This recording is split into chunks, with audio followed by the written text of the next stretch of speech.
guest today. Greg Thomsen is here with us. Greg is a friend and a friend of the program. He's been involved, I feel like, for a few years with the archive specifically.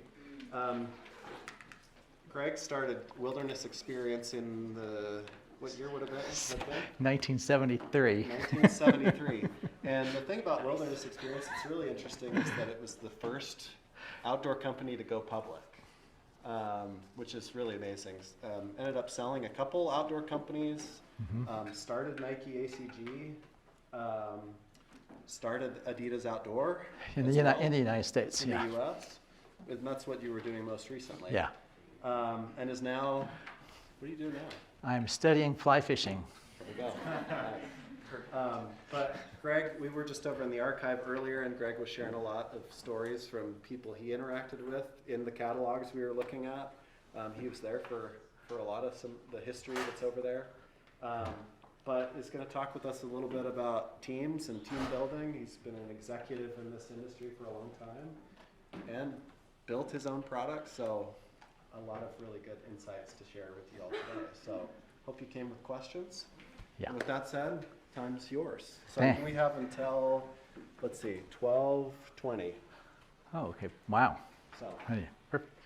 I'll just give you a little brief background in addition to Chase's great comments. I've been involved in the outdoor business pretty much my whole life. I started off as a kid with my parents who took us hiking and climbing in the Sierras, and by the time I was 14, I was doing roped climbs and harder core, rock climbs. And then by the time I was 16, going on 17, I started doing Yosemite climbs and big walls. And I thought I would just become a climber, and I started teaching little classes to people at school and stuff like that, and basic rock craft and stuff. And then I graduated high school, and my brother, who had gone to UCLA, said, "Oh, you've got to have the full college experience. So what you should do is join clubs that you're interested in and get involved with people and meet people." I was like, "I don't want to meet any people. I don't want to talk to any people." And so the first day I walked by and I saw this booth was the UCLA Mountaineers. And so I went up and said, "Yeah, I'm interested in joining this club. I've been doing this." And the guy who was the president started talking, and I said, "Yeah, I did dihedral wall, and I did this, and I did this." He's like, "Why do you want to go to school?" I was like, "I don't know, because I think I'm supposed to." And he said, "No, I think we should go try and climb Everest." I was like, "Okay." And so I signed up with him and another guy, and we hitchhiked. We left immediately. We hitchhiked across the United States. We took a prop plane over to Europe, stopping in Iceland, and then into Belgium, and we bought an old Toyota Corolla station wagon, and we drove that station wagon from Belgium to Nepal, which is pretty far. And along the way, we climbed in the Alps, and we climbed in Bulgaria, and we climbed in Iran, and we climbed in all these countries that are pretty hard to get to nowadays. And we hiked into Everest, and when we got to the base of Everest and started up the ice fall, we had no gear, we had no Sherpas, no porters, and there was absolutely nobody else at Everest in 1970. There were no people there. There was no expeditions going. We were by ourselves. And we realized that this is so far over our heads, we can't even venture too far. And we tried for a month to venture, and fortunately we didn't get killed, so we left. We adventured around a little bit more, and then I realized at the end of that, I'd run out of money on the trip for a lot of reasons. One, I got arrested in Afghanistan for smuggling money, and they confiscated all my money. And I ended up having to work my way home from Nepal back to California, which is not easy to do when you're 17, 18 years old and have to work on ships, washing the decks and stuff. But anyway, I got back, and I was able to get a job with my brother. There had been a little outdoor shop, a ski shop, in Southern California, in Tarzana, called the Mountain Store, or the Mountaineer at the time. And they had asked him to run it for them, and he asked me to run it with him to have 2 stores. And so we ended up with 2 retail stores that eventually we ended up owning. And we changed it from ski to entirely mountaineering, outdoor climbing. So in 1971, we were one of the only outdoor specialty shops in California. There were a couple others. There was Kelty Pack in Glendale. There was Westridge in Santa Monica. And then we were probably the third where you could actually buy pitons, hammers, ropes, climbing gear. And we had like a little community. It was really at the beginning of the outdoor world. And at that store, I started thinking, well, I should be making some stuff for myself that I can't buy. It's pretty hard to get good lightweight gear. It's really hard to make stuff.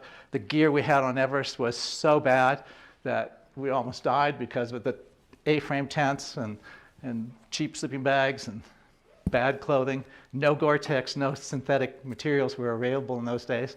And so I started like sewing up some of my own stuff. And then I started sewing up some technical rock climbing packs, internal frame packs and things that I would use myself out there. And a company came to me and said, we are the distributors for Millet packs in the United States, and they're not delivering us. Could you make me a whole line of packs, design a line of like 10 packs, from day packs to big internal frame packs, and we'll buy them from you and we'll sell them. And so I created a whole line. I sewed them up myself. And when I got finished, it took a month or 6 weeks. I went back and they said, oh, Millet started shipping us, so we have no need for any of the work you've done. So I was like, oh, God. So then I started taking those packs around to little specialty shops. And Westridge was the first buyer, and they bought some, and then Kelty bought some, and then next thing you know, it turned into a company that we were making products for everybody. And we ended up selling our products through about 1,000 or 1,500 specialty shops in those days. And we started out as we started out as a guide school, not as a product company. And my brother's wife and my best friend, her name was Lori, wanted to take inner-city kids into the mountains because she thought they could really learn a different life. A lot of them lived in Los Angeles, downtown Los Angeles, had never seen the mountains and never seen the ocean. And so she put together a program where people could sponsor a kid. You'd put up $50 and that kid could go on a backpacking trip. And then I would take them mountaineering. So my job was to take them into areas that was a little bit out of their comfort zone, and I'd take them up some of the mountains in the Sierras and stuff like that. And it was really fun and really great. And we called ourselves Wilderness Experience, which was the name of the guide school. It made sense for a guide school. And we had some patches made for our jackets so we looked like real guides. And then I went on a climbing trip with Lori and she got killed. It was pretty traumatic to be on my birthday, 19th birthday, to be burying your best friend and realizing, what are you going to do now? There's nothing.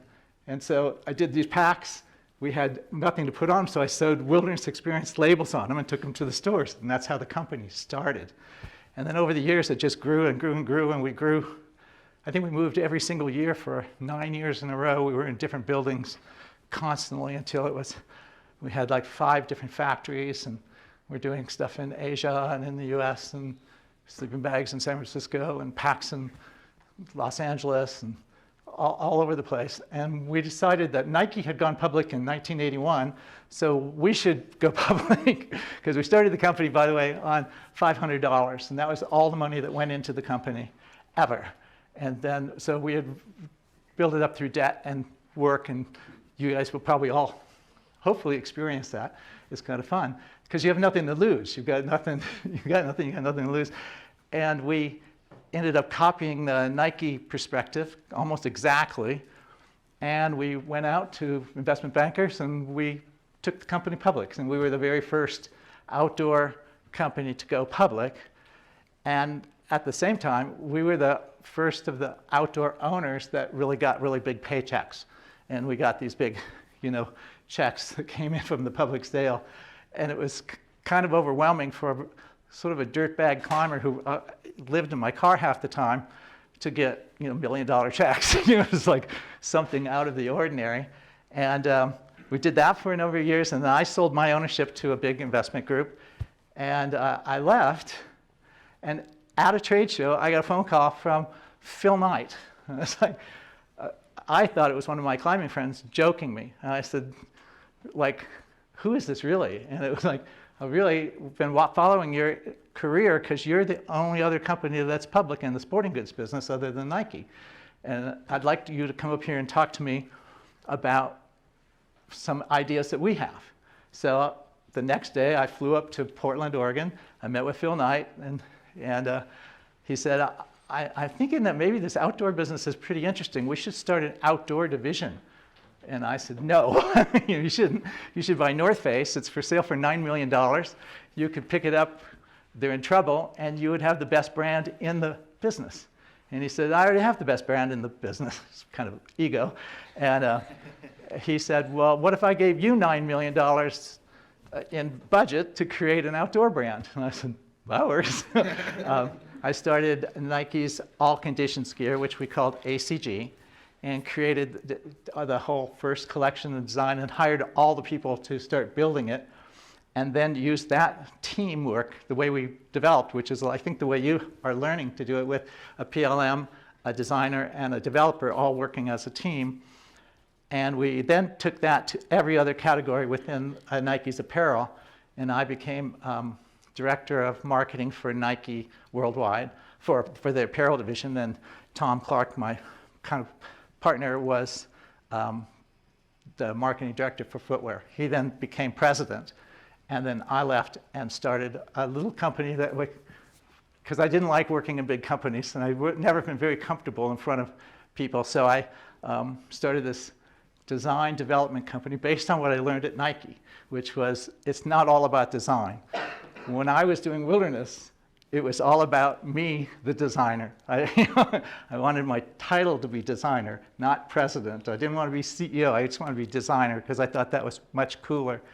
But at Nike, I realized that design is only a little piece of it. The product is important, but if you can't tell people what you have and how you position it and why you're making it, it doesn't go anywhere. So I thought, well, there's a lot of outdoor companies that don't know this, don't know how to do it at that time.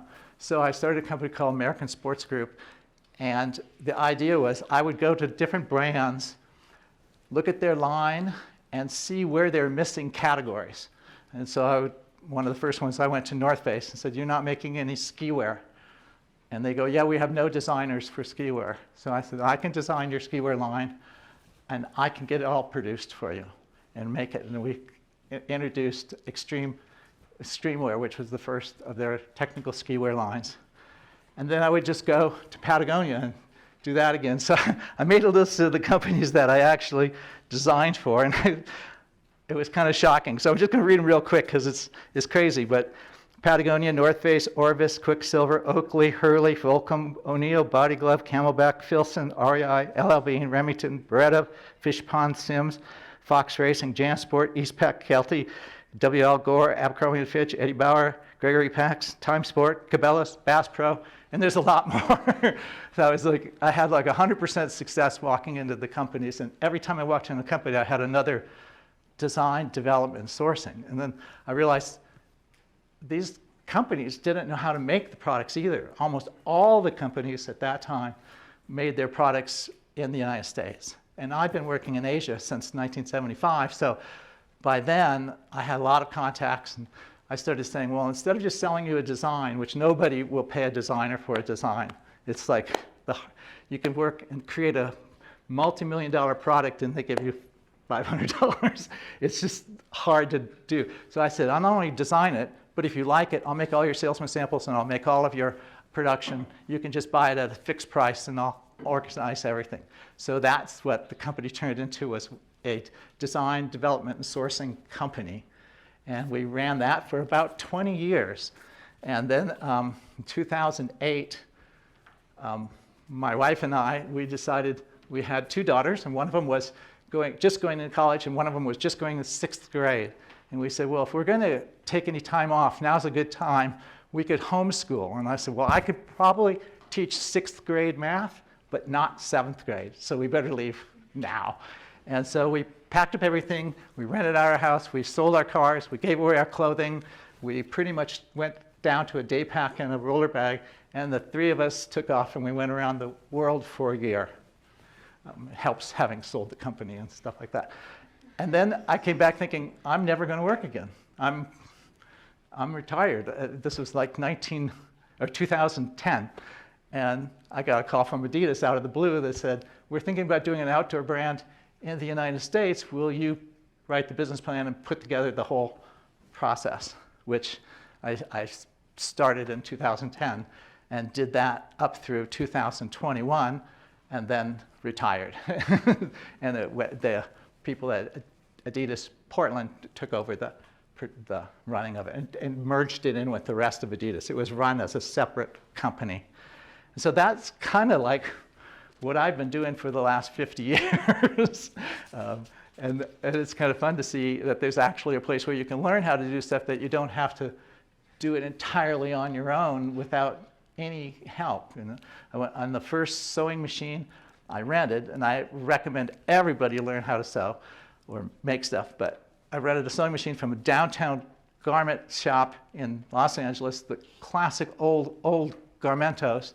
I rented a machine from them, I took it home, and I was playing with it, and I thought, I know how the needle goes up and down, but I don't know how it ties a knot.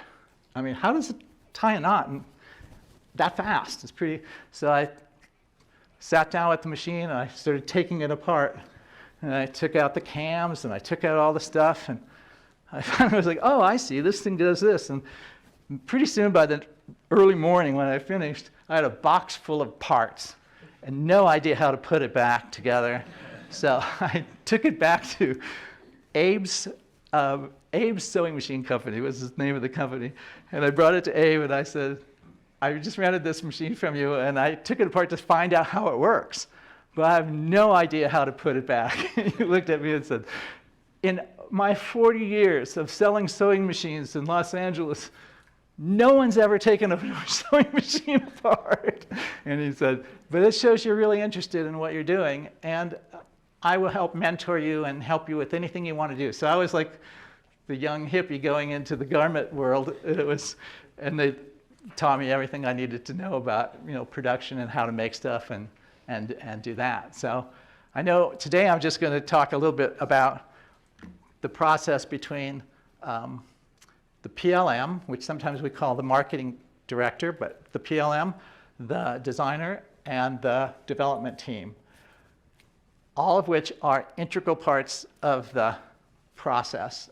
Without any one of them, you don't have anything. You don't have a product, or you have the wrong product, or you have a pretty product that won't sell, or you have a great idea that can't be made, or you have a great product that's wonderful, but nobody knows how to take it to a factory and get it made. And so the team is really, more importantly, all brought together into one point. So I thought I would just make, like if I was hiring a team today, what would I look for in my PLM? So I kind of put down 10 things that I thought I would ask and make sure that PLM knew before I would consider hiring them or putting them on the team. And the first one was deep industry knowledge. I mean, it's really important to know what all the competitors are making, what worked, what didn't work, how everybody works together.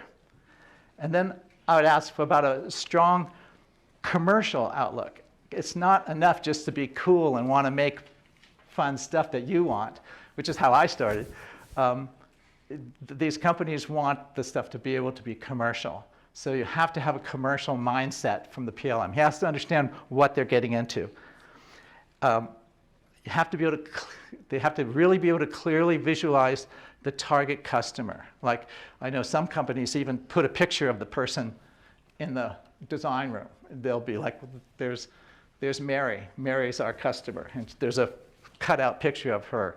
And would she wear this? Would she ever carry this around? Is this the type of thing that she uses? Or would he wear this on the street in New York? Where is this going to be used? So visualizing the target consumer helps you really create a product. And then that PLM has to be able to clearly articulate the positioning of the product. Is it high end, low end, mid? Where's it going? What's the purpose? What's the performance aspects? Where does that product fit within the universe of the outdoor product world? Because if you don't know, you might be going up against the strongest guys in the world and you have no hope at all. I think completely, I would make sure they completely understood the competition that's out there, because it really is competition. It's kind of fun, but it's still competitive. And so you want to know which companies are doing good, which companies are doing bad, which companies are moving to different locations, or who's losing people. Like, it's really good to really understand your industry inside and out. And then the one I think everybody who wants to do this at any level is you need to think like a retailer, online merchant. You have to understand their margins, their terms, their inventory controls, their wants and needs, because they're your ultimate gatekeeper. If you're not thinking like a retailer, you're missing the guy who's going to allow you, or the person who's going to allow you to get your product to the end consumer. And that's a really important, maybe the most important thing I can think of. I would ask the person to really understand the physical space for the product you're designing or creating or making. Like, where is it going to be in the store? How's it going to be displayed? And how much space does it take? Because every single store you go to is already oversold. They already have more stuff. You very seldom walk into a store that's empty. It's usually every rack is filled with somebody, and your job is to replace somebody or give a reason for them to get rid of something that's selling really well for them. And that's the trick of the PLM, I think. That's the real thing, with having this vision for the brand and who and why and how you think you can replace another great company that's there ahead of you. What are you going to do differently to make them want it? And then I think it's hard when when you're thinking like a buyer. The buyer's jobs usually, they get bonused by how sales go, by their product turn, by the inventory controls. And it's really hard to walk into a buyer who's selling a rack of Patagonia and a rack of North Face and a rack of Marmot or whatever all these great brands, and ask them to get rid of something that's selling. That's asking a lot from somebody whose whole income is based on maintaining good sales. So if you keep that in your mind, it gives a better idea of what the product should be and why you should do it the way it is. And then I think, how are you going to, this PLM has to say to everybody, this is how I'm going to position the product in the mind of the consumer. I'm going to position it as being cooler than North Face, or younger, more fashionable than Patagonia. I'm going to make it light. How is it going to be when everybody sees this story? Is everybody going to think of the same position in their mind, what that product should be? Because that's what you're really trying to do, is get a little piece of the consumer's mind. Because that's the hardest thing for people to change. But once you get it, it's very hard for anybody else to take your position. So things like PLMs might look at, maybe I should make plus size clothing in the outdoor industry because there's none there. Maybe I should make women's clothing because there's no women's clothing in this category. Maybe I should focus on the Hispanic market or different ethnic markets that nobody even writes their hang tags in the language. Coming from Los Angeles, I fought for 20 years with specialty shops saying, you don't have any Hispanic speaking people in your store, and it's the fastest growing hiking category in Southern California. It's perfect. It's still to this day, I don't know of a single store who focuses on bringing new people into the sport that are already hungry for it. But all they need to do is talk to them. So I think that's PLM's job, is like this vision of where it's going to go. And then they need to be able to tell the designer what they want. And so for the designer, I think the designer's got to be able to understand what the PLM is asking for and be a creative problem solver. Like, figure out how to solve that problem. Is it a different size set structure? Is it different colors? What's different about my stuff? Is it more sustainable? Is it is that going to resonate? How am I going to make this do properly? And the designer has to really understand the product brief from the PLM, because I've seen it a lot of times where the PLM will say, I want to make this jacket, I want to make this pack. It's going to be a mid-range, it's going up against these competitors. And the designer comes back with the most beautiful looking product you've ever seen, but it's 2 or 3 times as expensive as the target price, which to me is a total failure. It's a great design, but it's not what you're trying to create. You've got to create the product that the consumer wants, or what the PLM thinks the consumer wants. I think you've got to be very aware, this designer has to be very aware of the growing and shrinking markets. So it's a shame that the outdoor retailer show is not as strong as it used to be. I'm fighting with a lot of people the last few years to try and get it back, and some of the companies that are boycotting it to come back, because it's the best classroom in the world to walk through that show season after season after season and see how companies are moving. And what happens in a short period of time, you know where North Face is going to be next year, because you watch what they were for the last 3 or 4 years, and you know where these guys are going, and you can, you know, get involved with a lot bigger group of people and study the market. But it needs to be brought back. The designer has to really understand the use of color and defend the use of color. And that is a hard, I'm going to stress that a little bit, it's a very difficult position, because most of the other people in the whole chain of command don't understand color at all. So if you put too bright of a color, they'll go, oh, I just want it to be black, or I don't, that's going too far. So you need to be able to use color in a creative way without overdoing it.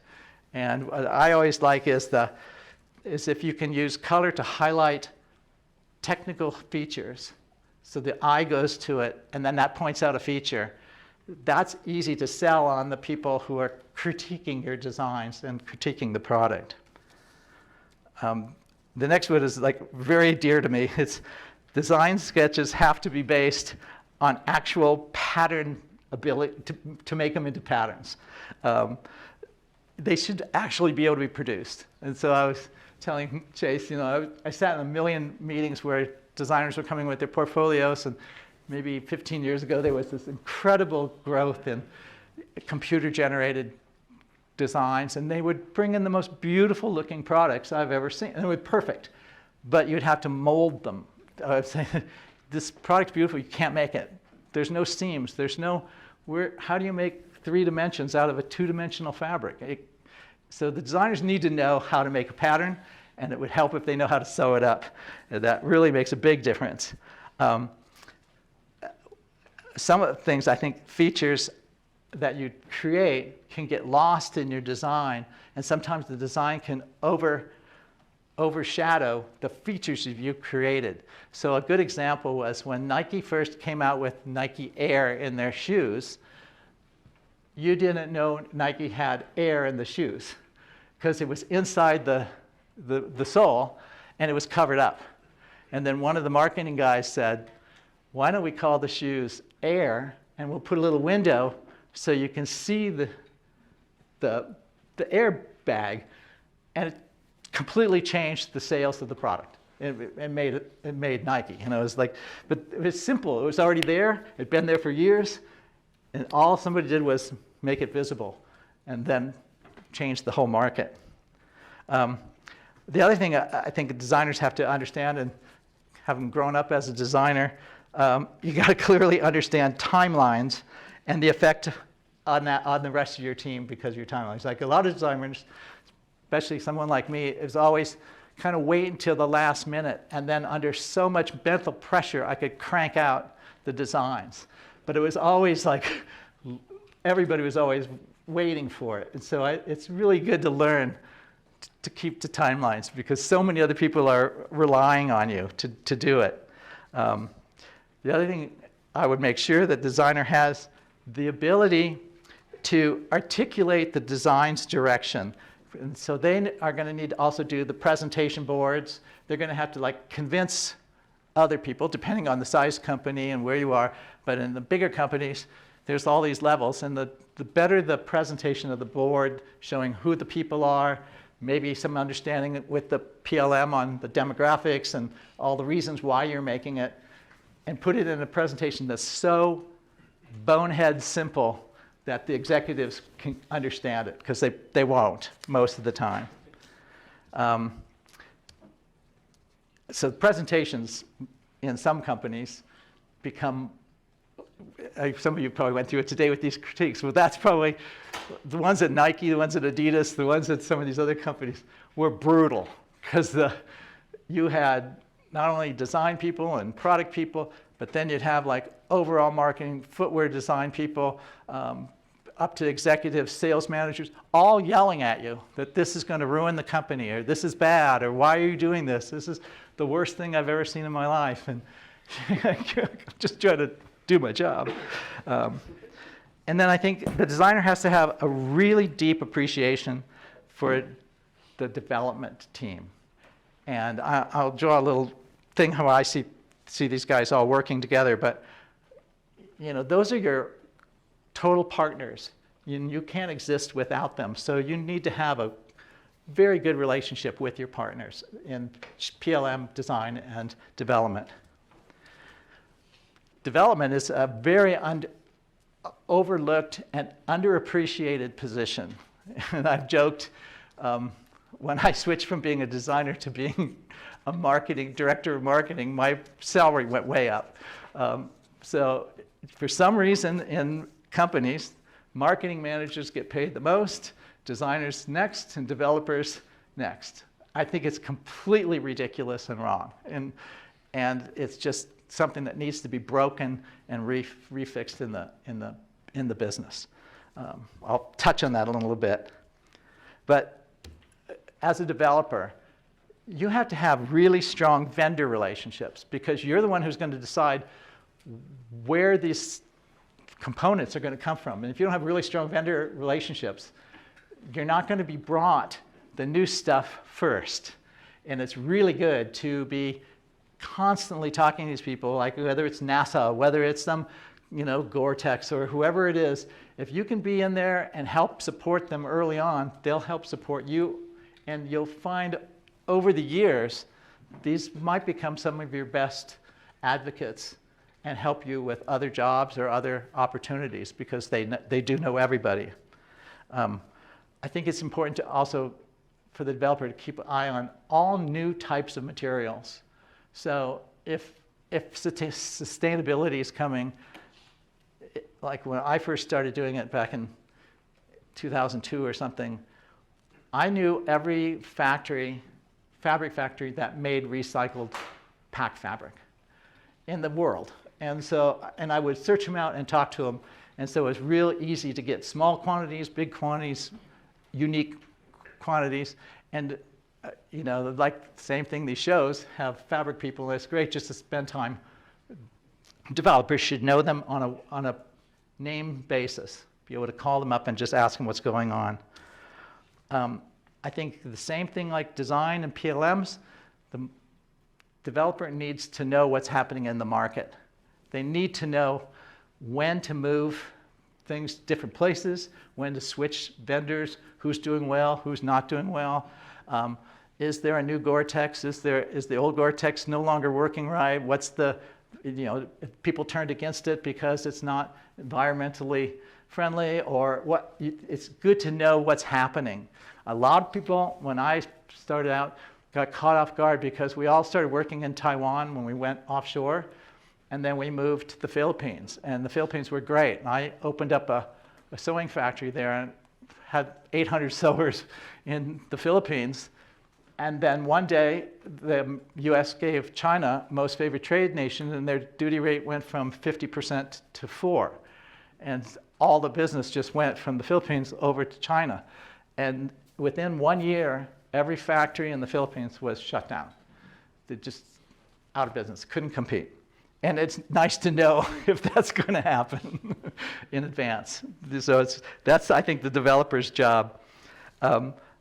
Developer also has to understand the techniques of the production and the construction. Like, how do I mold stuff? How do I make this? Who's doing these things that I see in these competitors, but I don't know how they're doing it.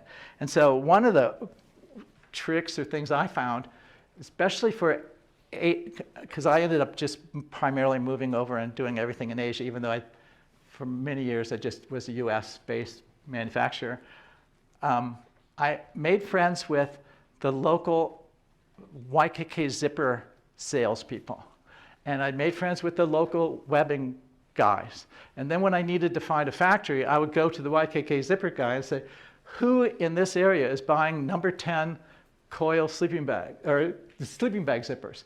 Well, he gave me the list of all the sleeping bag manufacturers that YKK supplied. So they didn't feel that they were giving away trade secrets. They were just trying to sell more zippers. And people would always ask me, like, how do you know where to go with all this? Like, Arc'teryx has a new waist belt. How do you know how to make that? Well, the guys who supply the foam and the guys who supply the zippers know exactly where those are being made, and they're happy to tell you if you talk to them and treat them like real people. It also helps from the development stand is to know which factory you're going to make it in, whether it's your own factory or if it's an Asian factory or anywhere in the world factory, and what does it involve, and then make sure the product is designed and created to be able to fit into that production. Because otherwise you're going to walk in with a product that the factory can't make, or the factory's going to be too expensive, or they're used to making Nikes and Adidas's 500,000 day packs at a time, and you want 1,000. They're going to laugh you out of the place. So it's good to have a knowledge of all these factories and how they operate and what they do. And then I think what's overlooked a little bit is the developer is really there to help solve the problems for the designer, who may have a great idea but does not necessarily know how to get it made.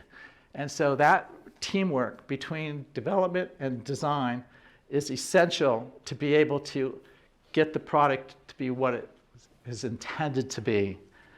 And then the developers, same as the PLMs and the designers, timelines.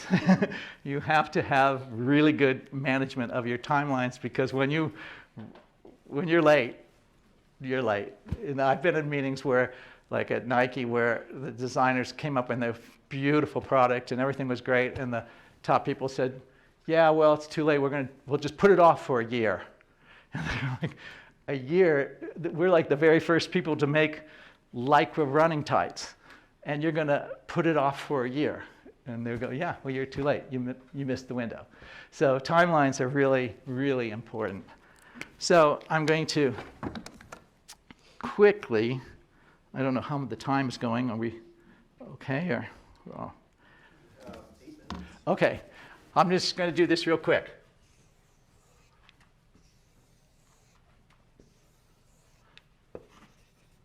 I don't know if you guys do this here.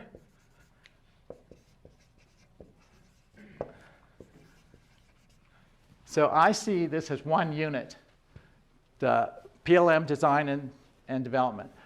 And at each point, there is a serious overlap where this PLM cannot hand off the design brief to design unless design accepts it and says, I totally understand. And at this point, they are both. They're both working to get an agreement. And then the same thing when design is going to development, development is accepting their direction on condition that they think it's the right way to go. Like they have to agree together of what they're going.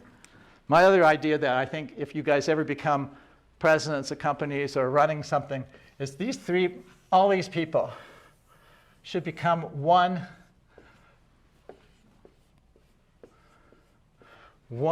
cost.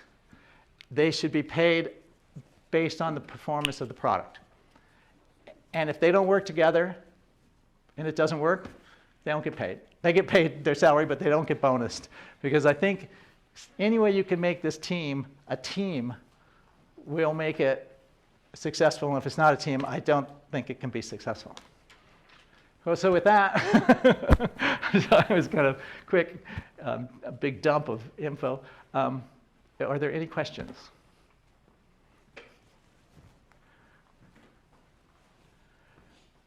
Has to be a question like, how does the sewing machine make a knot?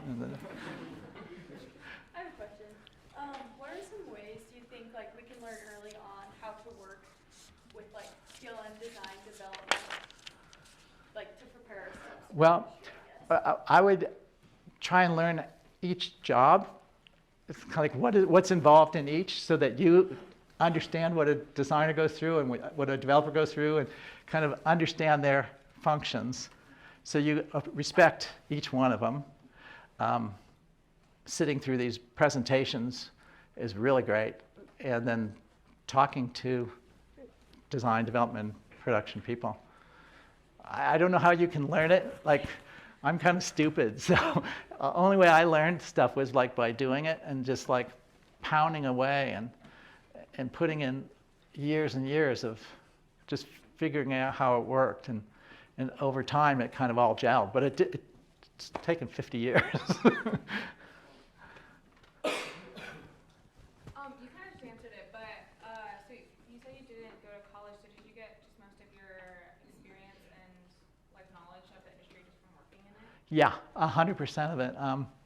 Because I had the real benefit of being a climber and using the gear real extensively, at high levels, and then working in a retail store, selling to the consumer every day and what they liked and what they didn't like about brands, and then learning to make the stuff, and then eventually learning to market it and sell it and then manage.